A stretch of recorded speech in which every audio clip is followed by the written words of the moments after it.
Hi friends, आज का हमारा टॉपिक है स्टार डेल्टा स्टार्टर। आज के टॉपिक में हम बात करने वाले हैं स्टार डेल्टा स्टार्टर कैसे काम करता है, हम इसे क्यों यूज़ करते हैं और इसको यूज़ करने के बेनिफिट्स क्या हैं और इसकी कंट्रोल वायरिंग कैसे काम करती है और इसकी जो पावर वाइंडिंग है वो कैसे काम करती है।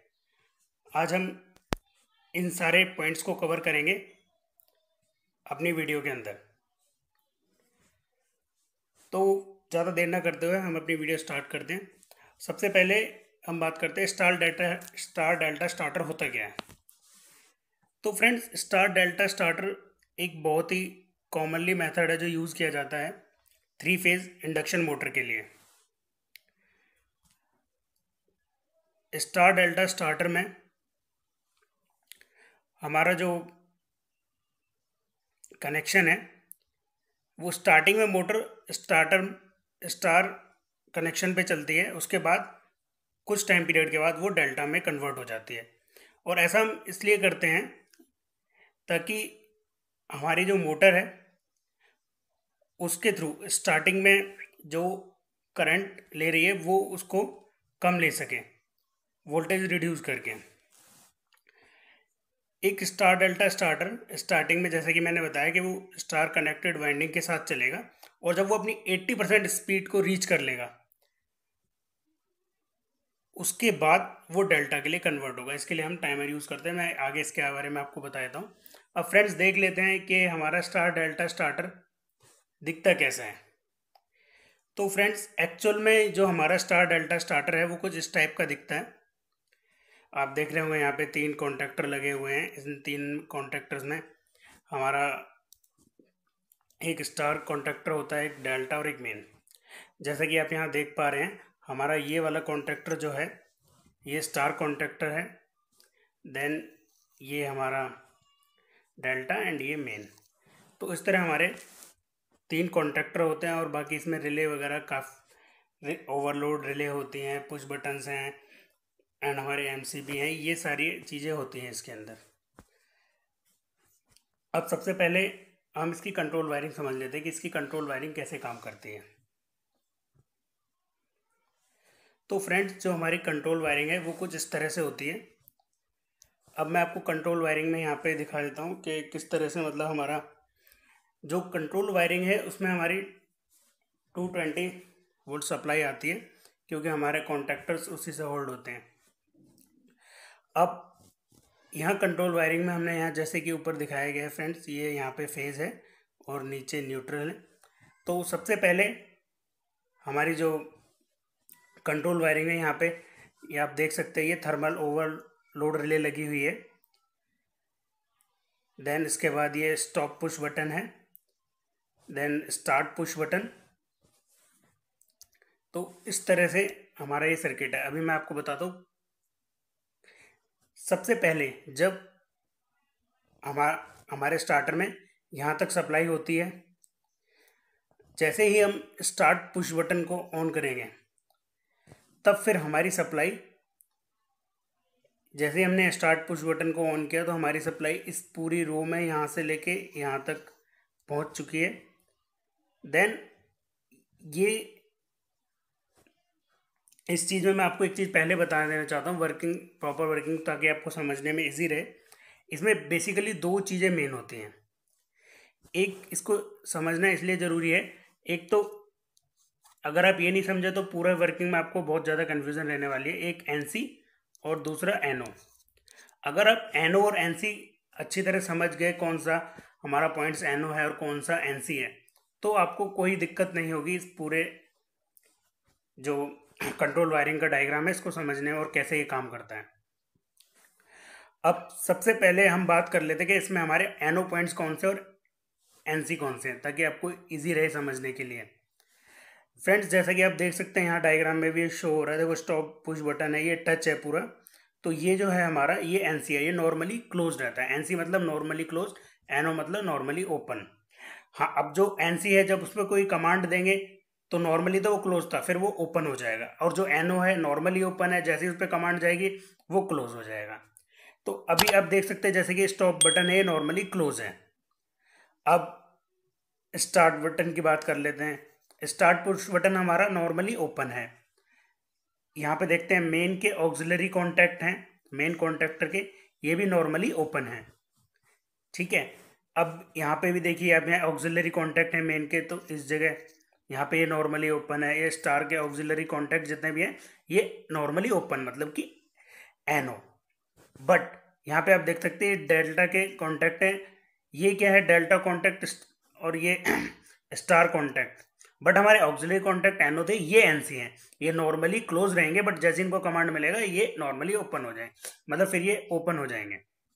सेम यहाँ देख सकते हैं आप टाइमर में, ये टाइमर में भी क्या, ये हमारे जैसे ही इसको मतलब सप्लाई जाएगी ये एनसी हो जाएगा। वैसे एन नॉर्मली ओपन है क्योंकि ये ऑक्सिलरी कॉन्टैक्ट है, टाइमर ऑक्सी कॉन्टैक्ट।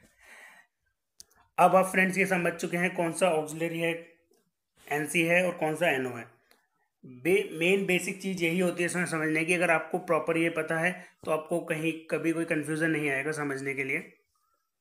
अब सबसे पहले जैसे ही हमने ऊपर से यहाँ से सप्लाई दी, हमारी सप्लाई यहाँ, ये हमारा फेज़ है।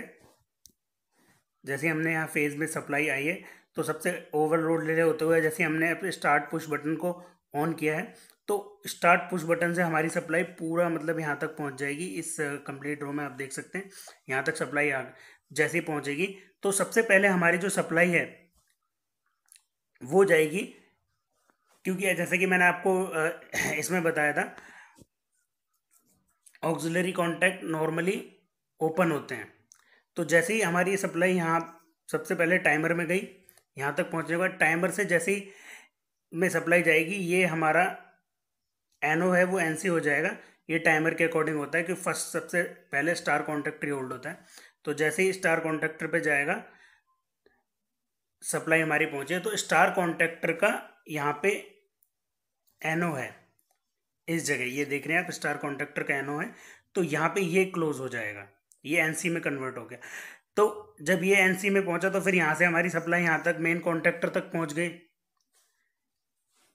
अब जब हमारा मेन में सप्लाई पहुंच गई मेन कॉन्टैक्टर में, तो मेन के जो एनओ है वो एनसी हो जाएंगे। लाइक ये हमारा मेन का एनओ है, ठीक है, एंड ये मेन का एनओ है, तो सप्लाई फिर इधर से आनी शुरू हो जाएगी।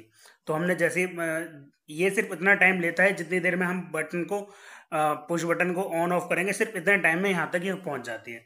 तो जैसे ही मेन के ऑक्सिलरी कॉन्टैक्ट से होते हुए सप्लाई आ रही है, फिर हमें इसको पुश करने की जरूरत नहीं है। अभी यहाँ से आना स्टार्ट हो गई है हमारा मेन के थ्रू। अब यहाँ से हमारी सप्लाई यहाँ तक चल रही है, ठीक है फ्रेंड्स। अब हमारी सप्लाई जो है वो कहाँ तक पहुँच चुकी है, एक तो हमारे मेन कॉन्टैक्टर में आ गई, स्टार कॉन्टैक्टर में आ गई, ये होती है हमारी स्टार्टिंग पोजीशन के लिए। अब स्टार्टिंग पोजीशन में हमारी मोटर स्टार्ट हो गई है। देन आफ्टर दैट क्या होता है, क्योंकि हमारे यहाँ पे ये टाइमर लगा हुआ है, कुछ टाइम के बाद जब ये टाइमर, ये हमारा दूसरा वाला टाइमर का ऑक्सिलरी कॉन्टैक्ट है, इसको कमांड देगा, तो जब सप्लाई इस पे जाएगी तो ये एनओ से ये एनसी हो जाएगा। अब जैसे ही यहाँ पे सप्लाई गई है, तो फिर ये पहुंचेगी हमारे डेल्टा की कॉइल तक। अब डेल्टा में जैसे ही कमांड जाएगी, तो ये डेल्टा का एनसी है, ये एनओ हो जाएगा। तो यहाँ पे हमारे स्टार कॉन्टैक्टर में सप्लाई तुरंत हट जाएगी। अब जैसे ही डेल्टा में सप्लाई जाते ही स्टार की सप्लाई हटेगी, तो अब हमारा ये डेल्टा के थ्रू चलने लगेगा। तो बस यही फर्क होता है कि स्टार और डेल्टा में, क्यों पहले वो हमारी मोटर वो स्टार में चल रही थी, उसके कुछ टाइम पीरियड बाद, जो कि हमारी टाइमर में सेटिंग है 5 से 10 सेकंड का टाइम लगता है, उसके बाद ये हमारी डेल्टा में चल रही है। अब ये तो हो गई मोटर रनिंग कर रही है नॉर्मल। अब इसको बंद करेंगे तब ये कैसे काम करेगा। जिस कंडीशन में फ्रेंड हम इसको जब मोटर स्टॉप करते हैं, तो हम जैसे ही स्टॉप बटन पुश करेंगे, यहाँ से जो हमारी फेस सप्लाई आ रही थी, तो जैसे ही स्टॉप इसको करेंगे तो ये एनसी से एनओ होगा और सप्लाई डिस्कनेक्ट हो जाएगी। अब एक बार सप्लाई डिस्कनेक्ट हो गई तो पूरा यहाँ तक डिस्कनेक्ट हो गई है, आगे तक इस पूरे सर्किट में यहाँ सप्लाई जा ही नहीं रही है। फिर हम जिसको छोड़ेंगे दोबारा एनसी हो जाएगा, यहाँ तक सप्लाई तो आएगी बट इससे आगे सप्लाई नहीं जाएगी। वो फिर वैसे ही होगा जैसे कि हम स्टार्ट बटन को स्टार्ट पुश बटन को ऑन ऑफ करें, तो उसके बाद ही मतलब ये आगे सप्लाई जाएगी। ये होगी हमारी कंट्रोल वायरिंग, कि कैसे कंट्रोल वायरिंग काम करती है। अब फ्रेंड्स मैं आपको इसके बारे में बता देता हूँ कि इसका जो पावर डायग्राम है वो एक्चुअली कैसा होता है। अब आप इसमें समझ चुके होंगे। मेन मैंने जैसा कि आपको बताया था, बस इसमें एक चीज़ का ध्यान रखना है आपको, एनओ और एनसी, कौन सा पॉइंट्स हमारा एनओ है, कौन सा पॉइंट्स हमारा एनसी है। अगर हम ये भूल जाते हैं तो हमें फिर इसकी जो वर्किंग है उसमें कन्फ्यूज़न हो सकती है कि हम इसको गलत, अगर कोई पूछता है तो हम प्रॉपर बता नहीं पाएंगे। नेक्स्ट अगला हम पॉइंट देखते हैं फ्रेंड्स, पावर डायग्राम। अब पावर डायग्राम में आपने जैसे देखा भी होगा, मैंने स्टार्टिंग में फ़ोटो भी दिखाई थी आपको कि हमारा किस तरह दिखता है। ये चीज़ें तो उसमें भी क्लियर हो ही जाती हैं। आप यहाँ से देख सकते हैं हमारी 3 फेज सप्लाई आई हुई है। ये हमारी 3 फेज सप्लाई है। अब 3 फेज सप्लाई हमारी ओवरलोड रिले से होते हुए MCCB से पास होके सीधा दो जगह हम इसको करते हैं कॉन्ट्रैक्टर के लिए। एक तो ये हमारे गया मेन कॉन्ट्रैक्टर में, यहाँ पे ये शो किया हुआ है हमने। Then after that delta, and delta से ही ये आप जैसा कि डायग्राम में देख रहे हैं, ये जो मोटर से हमारे 6 तार निकल के आते हैं, तो उनके कनेक्शन कैसे होते हैं बस उनको समझना है मेन। तो आप ये देख रहे हैं कि यहाँ पे ये V1 के साथ सामने V2 है और U1 के सामने U2 है, बट आप इसका कलर वो मैच करिए, क्योंकि जो V1 है उसके आगे V2 लिखा हुआ है, U1 के आगे U2 है, W1 के आगे W2 है।